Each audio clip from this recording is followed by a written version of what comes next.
And we are live. Hello, everyone. Welcome. Welcome.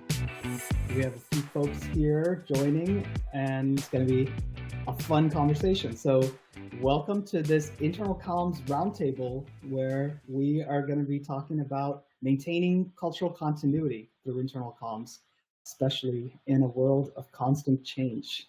And I'm so excited for this conversation, and really this event serves as us kicking off the first of many events around our Cleary community, where we're discussing topics like this around the future of work and how we can build a great workplace together. By way of introduction, I am Thomas Punjabu. I am the founder and CEO of Cleary. Will be your host for today, this afternoon, I think, for most of you. What we'll be talking about is the challenges and best practices around maintaining cultural continuity in a rapidly evolving workplace. So I think the evolution is clear with COVID, but really we want to talk more broadly, especially with the economic climate, which is always shifting in the winds in the last year, focusing on transparency, the digital evolution in general, and really try to unpack some of these insights to the point where we have some very practical, tactical stories to share. With that said, I would love for the panelists to do a brief intro of themselves. Maybe we can start with Sarah here. Oh, lucky me, going first. Hi, I'm Sarah. I've known Thomas for a couple of years now, so it's fun to get to work on this event with him again. I just started my own internal comms business this year. I've been consulting since the beginning of the year, but before that, I've been in-house at tech, retail, worked on a lot of nonprofits on the side, and yeah, I'm excited to be here. Thanks for having me, Thomas. Excellent. Chelsea. Hey everyone, I'm Chelsea Timmons. I'm the Director of Communications at Bestow, a digital life insurance company, which means I look after all external PR and internal comms. I began my career in comms 13 years ago, spent some time in agency, but have been primarily in the tech space since then. And I've been here at Bestow for 2 years. I'm excited to be here today. We are excited to have you. And last but certainly not least, Chris, coming in from Europe. Hi, everybody. Yes, my name is Chris Martinez. I'm the Senior Manager of Internal Events and Communications at Oyster HR. Oyster is a global employment platform making it possible for companies everywhere to hire talent anywhere. And I'm just really excited to be here. You mentioned that I'm joining from Europe. I'm actually based out of Toronto, Canada, but currently taking advantage of the flexibility of remote work and working from Europe for the summer. And I'm really excited to be here. Excellent. Thank you, everyone, for introducing yourselves. And then just to get us started, the last year, when we're talking about maintaining cultural continuity, so continuity in the face of lots of changes, right? So that's been a big theme we've noticed in my conversations with Cleary clients, and also generally, if you just look at the overall landscape, like economically across industries, there's all types of uncertainties. We're moving past the era of zero interest rates, and in the tech industry specifically, but really a couple of others beyond that, there have been layoffs and at the extreme, but on top of that, there have been all types of evolutions with the just work from home and also return to work kind of policy. And of course, internal comms leaders have been in the middle of all of that throughout period of very rapid change. Would love to just start off with just some opening remarks from the panel on what have been some of your main focuses and challenges in internal comms in this year. Maybe we can go in reverse order, actually. Chris, you want to get started? Now I'm the lucky one, Sarah. Yeah, what am I focused on? I think generally year to year, it doesn't change too much because I think what we're all focused on falls within these. So when I think of internal communications and the work that I'm trying to do, I always talk about connection. I'm really in the business of connection. And when I think about connection, I'm trying to connect three things, or people to three things. So I'm trying to connect our oysters or our people to each other. We're a globally distributed organization, and so connecting folks to each other. I'm trying to connect folks to the work that's happening across the organization so they can understand what's happening, how they can jump in, and the unique role that they play in the great work that's being done across the org. And then finally, when we're doing our job really well, we're able to connect them to our purpose, to our mission, to our values, those real aspirational things. And I see that as like the sum of when it all comes together. And so if you ask me what I'm focusing on this year, it is absolutely that. How do we drive connection in an async, remote, distributed environment? I think that is probably the undercurrent of all of our focuses, right? What I would add to that is for from like late 21 through 22, I felt it was really more about logistics. We were still trying to figure out official policies, right? Like the tactical side of it. Are we a remote company or are we not? Are we hybrid? What do we call ourselves? And then from that, once that was established, it was like, okay, how are we communicating? Where's our documents? Sort of those like tactical items. I would say that this year, 2023, has been more so focused on the intangible. I think connection's a good word for it, Chris. Sometimes I call it camaraderie, but really just trying to figure out how do we establish those personal relationships, that trust and rapport. Now that in some ways the dust has settled, we're settled a little bit into these hybrid environments, and how do we create that camaraderie when you don't have hallways to talk to each other in anymore? Just to piggyback onto both of those things, I agree with everything you've said so far. And I think I've been trying to help the leaders that I've been working with do the same. I have a kind of a fun extra challenge of I only have limited time with these people or the executive team per week. So I've been trying to build my trust so I can convince them this is what you need to focus on and this is what's important. But agree with both things you said. So I, of course, heard about asynchronous and remote and distributed work in there, as well as maybe the dust settling a little bit in terms of policies post-COVID. I'm curious, at least for Chris and Chelsea, like what has that journey been like in terms of post-COVID, if you're saying that the dust has settled a little bit, in terms of your policies towards where you're looking for talent and what kind of policies you might have from an internal comms perspective to support this workforce? Yeah, I'm lucky in that I came into Bestow right toward the tail end of 2021. So the majority of the initial COVID lockdown, don't go to the office, go to the office, don't go to the office, we never can go there again, happened before me. I think what's important, or what I think has helped us the most, is just accepting what makes the most sense. In a way, the forced entry into work from home and hybrid work is really helpful to getting executives to see things from that employee point of view. I think prior to, the mandate that we had to do it, it was really difficult to get some executives on board with the idea that location is irrelevant. They had to get on board with it. Now, I understand not every company is still on board with it, but from where I sit at this, my co-founders are well aware that we hired nationwide in the pandemic. Silly to think that we could only find talent in the DFW metro area, especially since we currently have very talented people on our roster across the country, right? And so I think when I say the dust has settled, is like the question of whether or not there's a mandate to return to office is no longer a question. Now it's, okay, how do we fill in those gaps that we can see now that we're settled into this structure? Got it. And so the structure is, just to be clear, it's fully remote and distributed, even though you might have a lot of folks in that DFW close to the prior HQ. I don't know, Yes. not sure if you call it HQ anymore. We do. So technically we're headquartered in Dallas. I'm in our office in Dallas, but nobody is required to be here, although they are certainly welcome to be here. So it is a remote first environment with the option to come to a very pretty office that we'd love to see you in whenever you feel like it. Got it. And how about for you, Chris? How is the dust settling, if it hasn't settled? It's interesting. So Oyster's a 3-year-old company. And if we track that back, that means we launched right before the pandemic.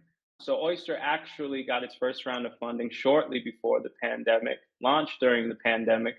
And as a result, what we offer, which is the opportunity for organizations to hire talent anywhere in the world, Oyster became wildly popular. So from an external perspective, we are the result in some ways of this post-pandemic world. And so it's a different question for me because there's not really a before for us. And Oyster was actually founded as a 100% remote distributed organization. And that's from that belief that Chelsea was just mentioning, that the best talent, at least from our belief and my personal belief, probably not limited to the zip code around your HQ. And an organization like Oyster, we enable folks to do that. But what does that mean for us internally? I just think it means we have a bunch of different challenges. We're completely async. We default to async. We're completely distributed. And so hopefully what we'll talk about a little bit more today is the things we're doing to make that make sense, to work for us. But I will say, I guess to add to this part of the conversation, we're figuring it out. And that's really exciting because this whole conversation is anchored in the future of work. And I think where we are is really trying to be at the vanguard of that future, right? And to understand and to almost mold what that looks like. And so hopefully we'll talk a little bit about that in the course of this roundtable. Yeah, thank you for sharing that. And it is exciting to know that it is actually still being built because, or the actual processes and how companies will have what are the future rituals and how companies will really be organized are still being figured out at a company like Oyster, which is built up from the ground up, right? As like remote first. So I think that is probably something that's, it's both a challenge, but also folks who feel maybe a bit farther behind, right? Because, or like my company is either losing talent or is not as having as much of an engaging experience as we used to. It's being figured out in real time, right? We're all a part of that journey. So with that said, can we talk a little bit about transparency and trust, right? And I'm sure we could roll up this, the whole distributed and remote angle as part of it because there's unique challenges with that, right? But in a time of a lot of change, how do you determine the right level of transparency? I like to differentiate between candor and transparency.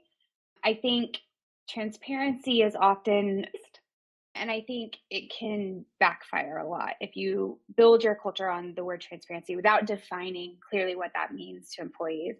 For me and where I operate, I think candor is the most important thing of trying to be as honest as possible without opening the door to the closet that's not really organized for everyone to see, right? So there's a level there. I liken it a lot. I'm a very new parent. Even if you're not a parent, this pertains. You lie to your kids sometimes. And so I sometimes think of it like you don't always have to give everything away, but you do need to provide some logic and some sound reasoning for any decision that happens, good or bad, because I think ultimately you want to remember that every employee is a person and they are generally, hopefully, very smart, critical thinking people who are going to see through if you're trying to hide something. Transparency is good, but I think candor is a little bit of a different way to approach it. Yeah, totally. I love the distinction that you just made between candor and transparency. I think that's really powerful, and I think it's super helpful for folks to be aware of. When I about the right level of transparency, I think it's up to every organization to define. Every organization has a different culture, has different needs, it's different culture, and I think it's important for each organization to define that. At Oyster, I'll say, for example, one of our values is building trust, and so that's built on the idea that trust is built through an active flow of information. And so we tend to take a very transparent approach to the way that we share communications. An example is we have a Slack channel called Ask Leadership. And it's a 24-hour a day, 7-day a week, 365-day a year, open AMA between our leadership team and our staff. And the intention there is that we can really build that trust through that active flow of information, but keep people informed. One thing, and I really appreciate what Chelsea mentioned about how folks are adults and critical thinking and can see through this stuff. I always think it's important to focus on truths personally, so I'm totally with Chelsea on that. But another thing that I want to add to that is I think that we are all adults. And so what we believe in, what I believe in passionately as an internal comms professional, is give people information, right? And give it to them often. So if you're constantly feeding people with a regular cadence of information and updates about what's happening across the organization, you allow them to be informed enough to draw their own conclusions, to feel their own feelings, and to do what's going to feel best for them to navigate whatever that uncertainty, the change, or whatever it is that you might be dealing with at that time. And so I'm very much in favor of share and share often. And then to Chelsea's point, you can define what that sharing is. But I think folks will figure it out for themselves, and you've got to give them that space. I fully agree. In sharing often, my friends joke that this is my dream role because I am a bit of a gossip in a good way, because I like people to have a facts and figures and as fast as they can so they don't spin up their own stories. So I'm fully on board, Chris, with what you just said. If you are giving people, your employees, updates regularly and being clear and honest and transparent and showing candor, you're building trust, and it's really helpful. At my last company, our former CEO would have a monthly AMA where you could ask questions. You could submit via Slido. It's like a question asking app. Mm-hmm. You could submit anonymously or with your name on it, and he would answer everything live. And I think showing that the CEO is not afraid to answer your tough questions live gave him a lot of street cred, and that kind of helped build that trust within the organization. And it was so helpful. For sure.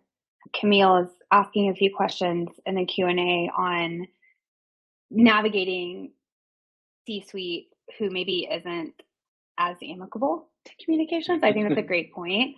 I am very lucky to have a CEO and president who are pro information sharing, but I've worked in many a situation where that's not the case. The best way that I found to push for that transparency is say your piece and stand behind it. Ultimately, we work for them. In my case, it's two people who founded this company. Ultimately, it's their company.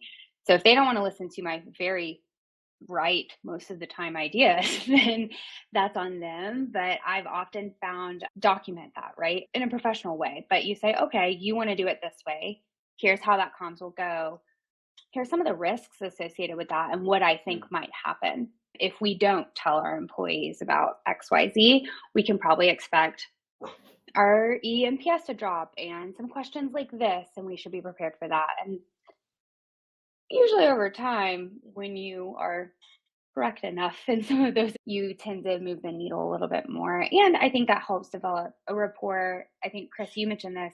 Part of our job is having that rapport and trust with our bosses, our exec team, and that helps establish you as someone who knows what you're talking about.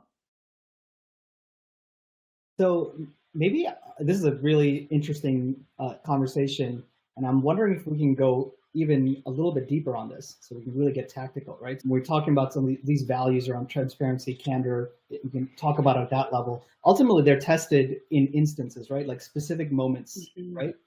Something happens, or something may happen, or there's been a shift in strategy, or any number of things, right? So those are often moments that test, I don't know, the willingness of the company or internal comms group or the broader leadership team in their approach.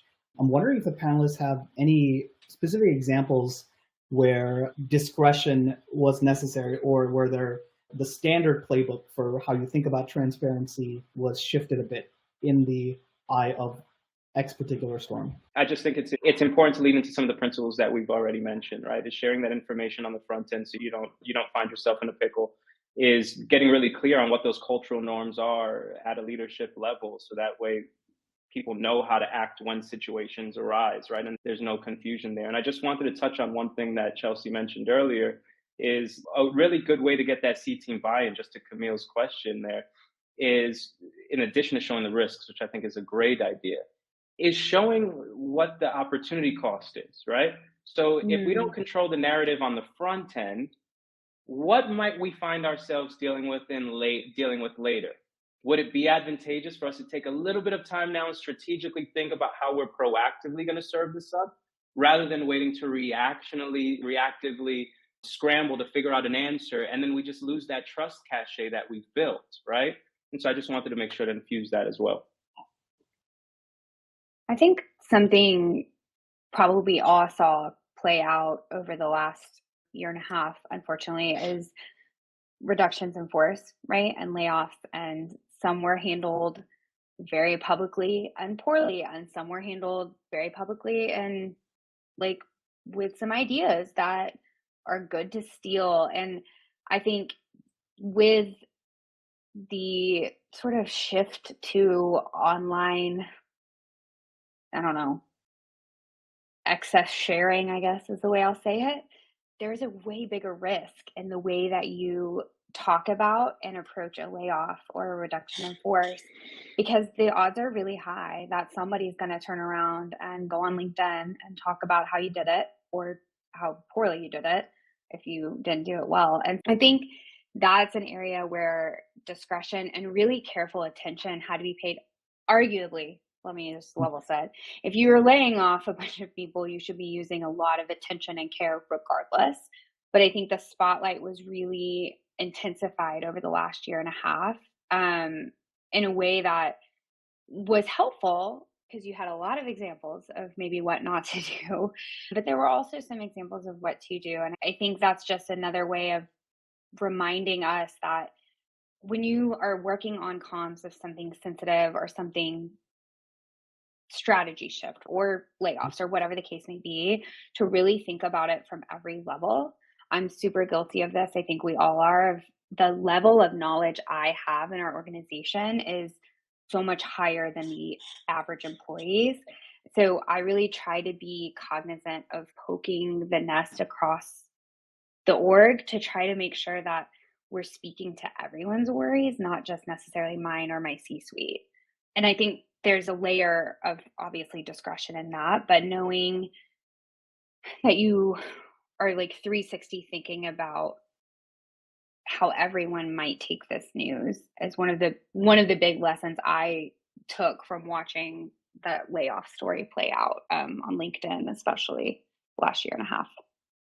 Yeah, I think just assuming that anything you publish internally can live on Reddit, can live on LinkedIn, can live on screenshots on your friends' Instagram stories, and just, what would happen if this got out? What would this look like? If somebody outside of our company saw this, what conclusions would they jump to? I think it was at better.com. Maybe I shouldn't use company names. They had a very public blow up reduction in force that did not go very well. And I just saw an article yesterday that was like, the company is failing or is not doing very well, and has been saved by having an internal comms person who was guiding the executive team and the HR team on like how these layoffs were happening and communicated. I don't know. Yeah, that's one. Yeah, great points here. Yeah, in some ways, there's if your CEO's showing up as popular on TikTok, that might not be a good thing, depending on what you never want it. You're in or what segment. But there is almost this case to be made about like the fear-driven motivation, right? Like the downside risks of not operating well in a world where every employee has a lot more power than they did a decade ago, right? Like you have a social following, or even if you don't, there are certain things that are certain actions taken by a company. They're always being scrutinized, right? They can show up in different places, and internal comms is such a great function to help the organization see that, right? Speaking of just Chelsea's comment about being aware of the perspective from different parts of the organization, I'm curious, how do folks go about being inclusive in comms and just considering, like you said, Chelsea, just that there are different folks with different kinds of roles and different access to information. So how do you just ensure that as part of your process that all perspectives, both as an audience or folks who have something to contribute to the conversation, are represented? I can jump in. This is more in my past life. I'm not doing it as much these days, but I like to build a team of sneezers, which is not an appropriate term to use post global pandemic, but those are like the people, those are like my core people at the company. There's maybe one person from each team, one person from each ERG. Do I have somebody that lives by themselves versus a parent? And then I use that to build employee personas. So I kind of cruise through that if we're rolling out something new or we're sharing a piece of news or even like simple stuff. I remember there was an email once, and it basically, without giving it too much information, hourly employees would have felt really slighted if they had read this message. And so by going through this message, I was like, hey, I think we should change this one sentence or remove it altogether, because even though it's only 18 people in a company of 2,000, these 18 people are going to read it and be like, oh, I don't make within this range, or I'm not a salaried employee and I feel less than. So having those personas on hand and making it a habit to scan through all of your comms with those lenses has been really helpful. I love the idea of making personas, and I'm probably going to steal that because I haven't gone that far. But what I do make sure I do, like when I started at Bestow 2 years ago, I did a listening tour and I just identified, I want to say it was about 20 people, either by talking to people I had been introduced to or just honestly scrolling through Slack and seeing who commented a lot, who interacted a lot.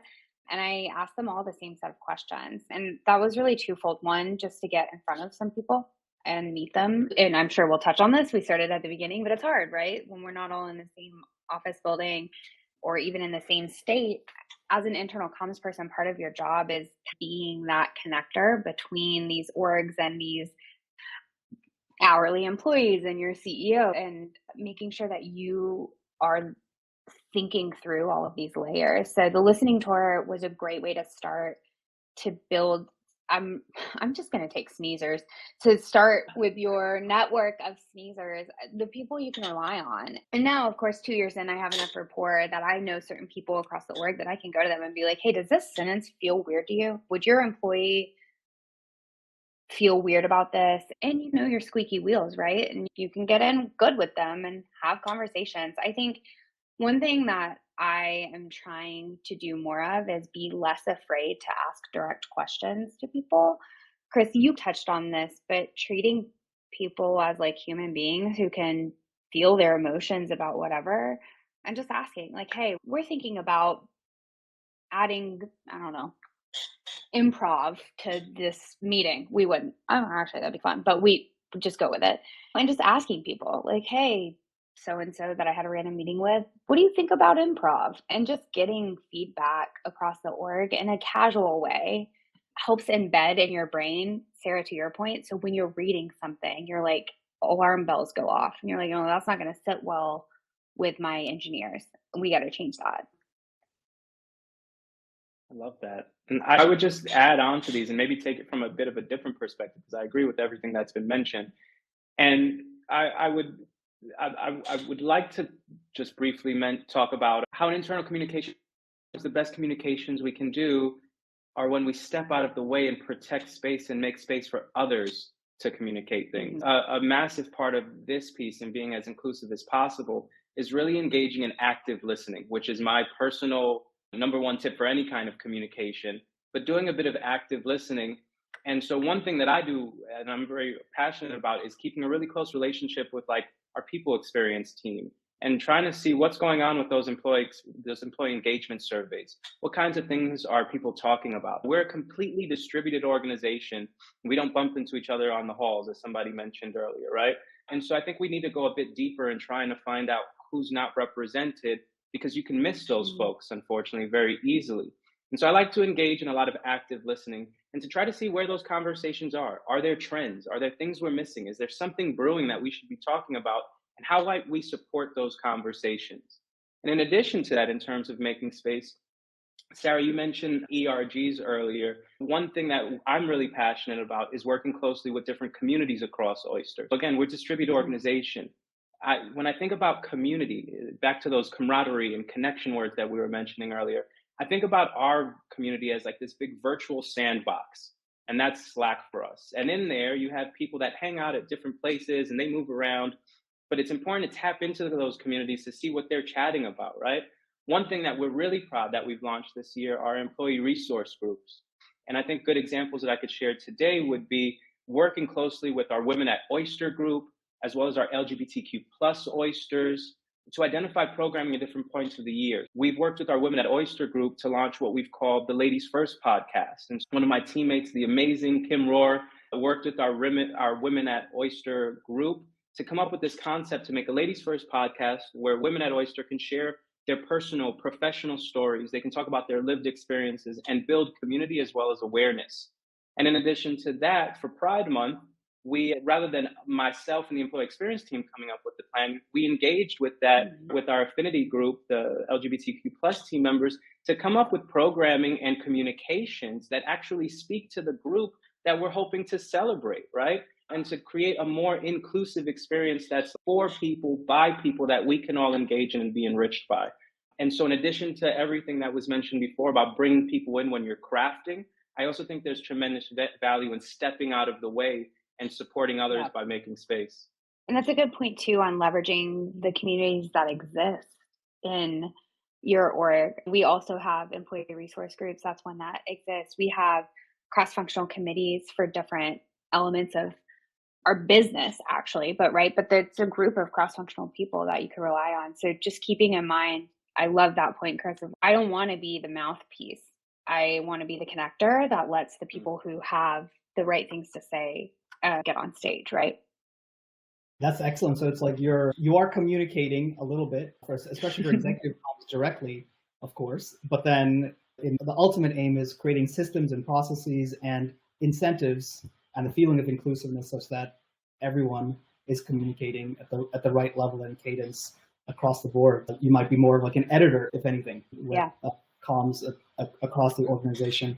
And we're seeing that a lot with our clients, especially once you get to a scale of, it used to be 150 to 200 people plus, but now that those bodies are distributed across 150 home offices, the numbers keep coming down there used to be the concept of Dunbar's number, where that's a number of relationships that you can keep in mind, but then that could apply to the organization as well. And it's maybe when you're opening your second office that you start to consider these things more proactively, but it happens a lot sooner with virtual offices, and there's a lot more proactivity needed to have these voices included versus things happening a bit more on their own. I'd love to transition to talk a little bit more about celebrating and recognizing employees then, especially in the context of we started the conversation with, which is there might be a lot of strategic communications that is top of mind for the C-suite that you're working with, but then a key part of what we want to do in 2023 is keep the folks who are working with us engaged and connected, right? How do you balance these strategic comms with, I don't know, let's call it lighter fare at the org? Yeah, I can kick this one off. I think I'm actually really pleased with the balance that we struck at Oyster. And I think the thread with all of this is just intentionality. So once a month, we have our company all hands meeting. And that is our guaranteed. So we hope and we pray and we believe that people read all of our messages, but it is our hope. But we know that during the all hands, I've got a lot of eyes. So we try to get in as many things, not too much, but as many meaningful things as possible. But we've been very intentional with the design of that meeting. So we have recurring segments so people know what to expect. We have our breaking news segments, and that's 1 to 2 minute tops, quick updates from myself or stakeholders to say, hey, we have annual compliance training coming. Make sure to keep an eye out for it, for example. Really quick wins. Yep. Then we have our CEO business update. Every month, our CEO gets up there and gives us a business update talking about the financials, the figures, strategy, recognition, what people should be excited about, but it's a touch point from our CEO. So I'd say that's formal as well. And then we do a deep dive that's about 10 to 15 minutes where we pick a department or a team or somebody that's working on something, and we allow them to go really deep into what's happening there so people can understand it. We did our comp and promo philosophy as a deep dive. I think that's a really good example. So those are those serious things. But then we bake in our culture and community feature. And that can be something really fun, like a trivia that we do. I'll flash up a QR code and we switch into trivia mode that both educates, informs, but also just is a bit of fun and connects people. So it's a bit less formal. And then we kick off every all hands with an icebreaker activity, whether it's guessing who took what photo where, or sharing your emoji that represents your day, or most recently, we asked if you were a Barbie or a Ken, what your name would be, because I love the Barbie movie, and we kick it off with some music. So we try to intentionally create that balance. Yeah. To your point on recognition, we recently did a disillusionment report. We will see what's making people tick in the workforce. And we saw that 75% of knowledge workers said that recognition in the workplace is somewhat or very important. So it clearly matters to folks. And it's something that we try to do here at Oyster as well. So formally, we use Pando as our feedback platform, and that's an opportunity for leadership and coworkers to engage in feedback with each other.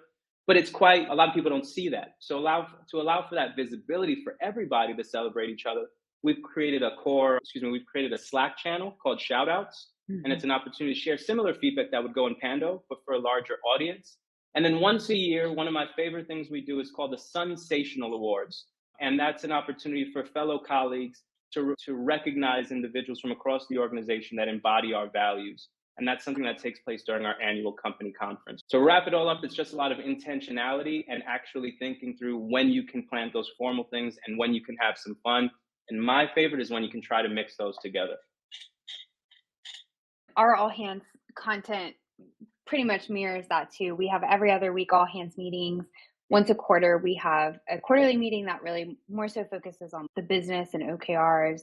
But in that, we recognize 3 employees of the quarter, so to speak. And then we also have the props Slack channel where everyone pops in just to give props no matter what. And I think one of the things that I love about that is that we're hitting formal and informal recognition, making sure too that we're supporting our managers in ways that help their employees feel recognized, right? So really just giving them training, giving them feedback, and equipping our E-team in many cases, like we have a big launch or we have something exciting happen, equipping our E-team with a list of people who had specific contributions and asking them to send them a DM on Slack. I did that recently last week for a big thing that happened for us here at Bestow, and it was incredibly well received, and it's such a low lift. I think often I love this topic because I have real beef with the word fun in the workplace because it means nothing, because it doesn't mean the same thing to everybody. And I think what's more important is making sure that recognition and celebration is what we're doing, because I really don't like the word fun in the workplace. I'm a fun person. I like fun in general, but when I always feel like it's a warning word when you hear an exec be like, we need to have more fun. It's what do you mean? So I'd love to hear actually from the other panelists or even you all in the comments, what is fun in the workplace, right? Like, try to keep like a 80-20, like for all hands, for example. Obviously, it's the most expensive meeting in the company. You don't want to make it too fluffy or too fun. But at the same time, if you have 4 pretty heavy topics, how can you break it up? So during COVID, it was actually a blessing that we went fully remote. And I started making commercials for in between the segments. So it would give the speakers... give the speaker a tiny bit of space between to make sure their camera and video is on and no awkward pauses. And we would tie it back to values. So there was a customer service rep in Japan who had seen Bon Jovi live like 98 times, something wild. So we built this this is so, and it was 30 seconds. This is so, and they closed the most number of support cases this month. And you know how they did it? They listened to Bon Jovi, and here's their Bon Jovi story. And it was just like a fun way tying back to we're all people outside of work, and giving your coworkers maybe a little peek into what you are like besides like your Slack emoji, or if you're lucky enough, like what someone looks like on Zoom, getting to interact with them live. But that was really fun. We also did gratitude grams. So once a quarter, we would open up a Google form and you could submit a big thank you to your colleagues. And we ran it all. We scheduled, it was very manual. We did this on the cheap, and my team would schedule 600 emails to go out at the same time, and you could just feel the vibe that day. Oh, it's so nice. Like I got an anonymous gratitude for whatever. And that was really helpful too. So I agree with you. I hate fun at work. It feels like National Donut Day. How many different ways can we celebrate? Yeah, exactly. Ways that you can make people feel seen and appreciated that don't cost any money, because normally we don't have a budget, and also what we're doing, what the business is doing, so on and so forth. I love that. And Chelsea, I loved when you said it's a red flag when you hear the word. What does it really mean? Like, ACE. And when I hear it, because I'm with you, when I hear what we're all saying here, it's fun can be many things, but certainly what I'm hearing fun is different. It's creative. It's thoughtful. It's meaningful. It's something that it's just different, right? It's something that people don't get every day. I love that. So thank you. And I love the commercials. Sorry, I just had to say that. Yeah, that's awesome.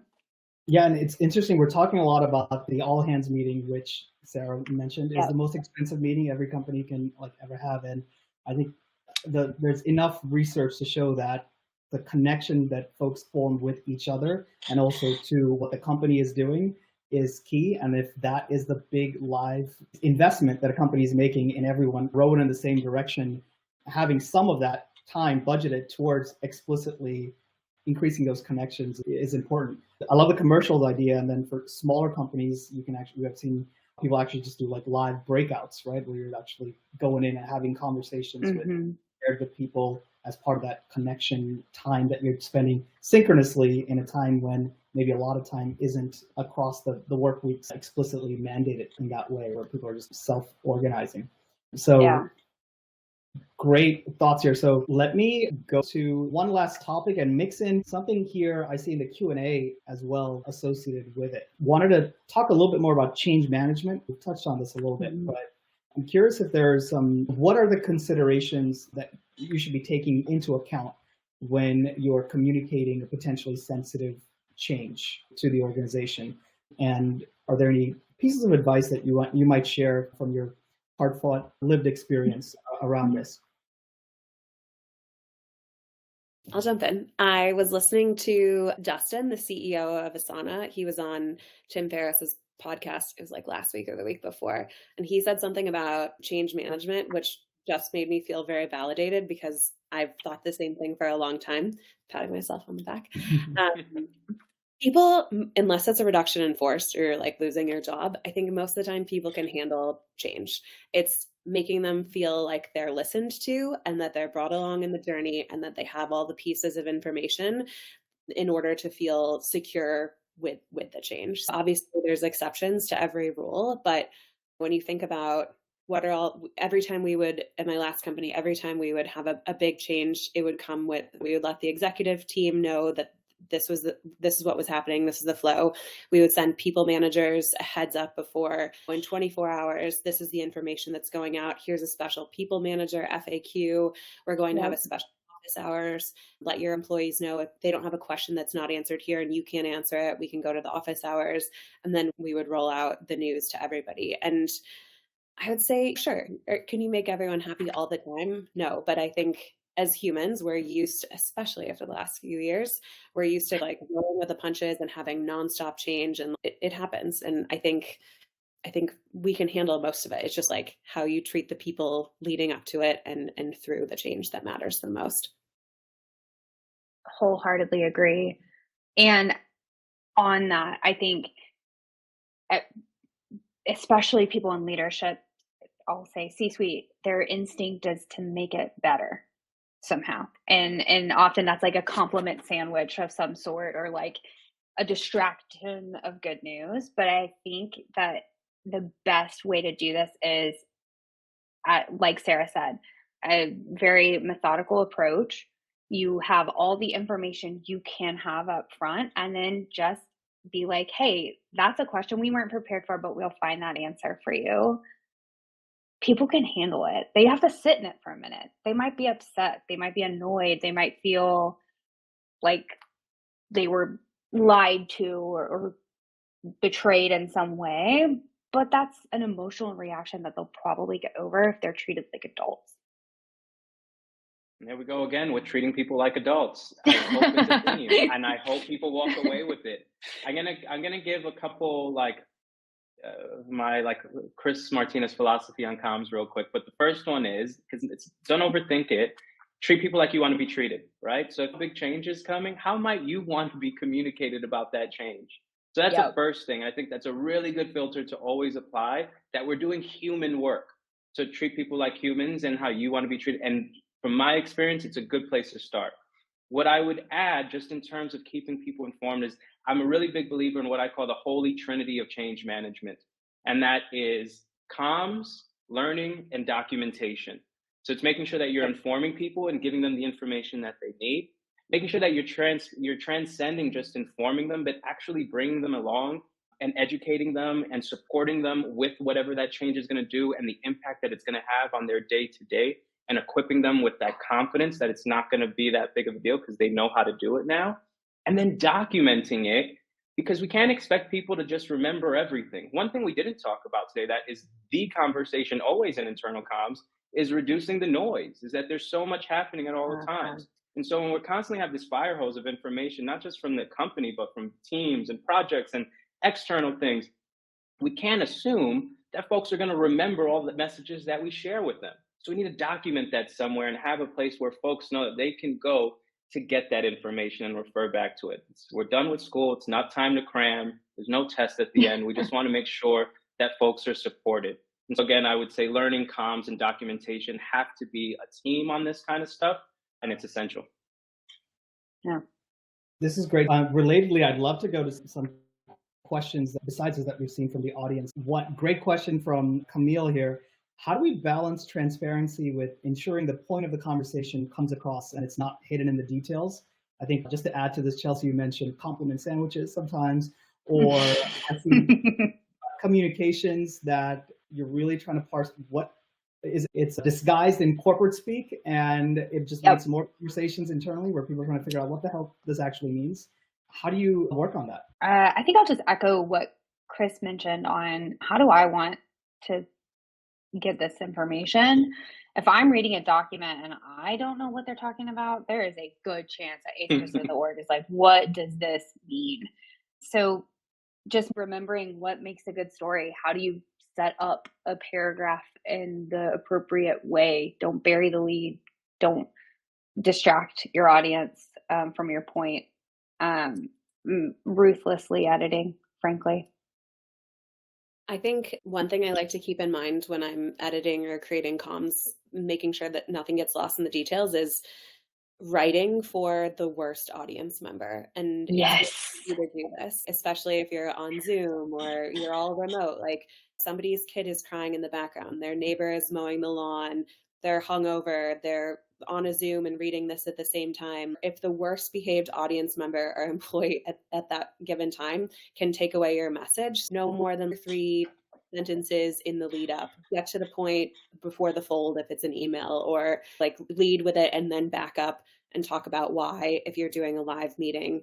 And then at the bottom or further on in the meeting, if it's an in-person or a Zoom conversation, here's why we did it. Here's what the change looks like moving forward. Here's who's impacted. But pretend the noise, like you have 42 emails in your inbox when you wake up, and like, how are you going to make sure that your message is heard? So I always try to design for the worst behaved audience member. The weakest link. Yeah, I love that. And I would agree with everything that was just said. I'll take a different perspective on this and also call out like when and where you're sharing messages matters as well, right? So I work for a global organization, so we're hyper conscious of when we're sharing messages, but also where we're sharing messages. Somebody is always logging on and logging off or on vacation, and then we have that fire hose of information. And all the examples that Sarah just said, there's a lot happening. And so what I think is really important is coming up with synchronous and asynchronous, so just in time and like more static solutions that people can, where you can share your news. So for example, like we use Slack as an announcements channel. It's a one-way announcement channel, but what we do is we share about one paragraph in it. It's like a TLDR for each news item that gives you the essence of it. And then you can define on your own if you want to click through and learn more about it. Yeah. And then we actually house the long form content in Notion, and the long story lives there. So it does 2 things. One, it helps with filtering messages. But what if you are away on vacation for a week or 2, you come back and you have all those emails? What allows you to not have to worry about missing a Slack message, for example, because there's a database with everything you needed to know. And so I think in this day and age where we're grappling between hybrid, remote, and all of this stuff, it's important to not just consider what you're writing, but when and where you're sharing it as well. That's great. So we are just about out of time, but thank you for answering those questions at the end there, because there's so many little bits of wisdom for folks who are just looking to implement and figure out how they should do comms and evolve their comms in 2023. And we talked about having inclusive narratives, listening, sneezing, and virality, and never having fun at work. So no fun at work. Nobody have any fun. No fun for you.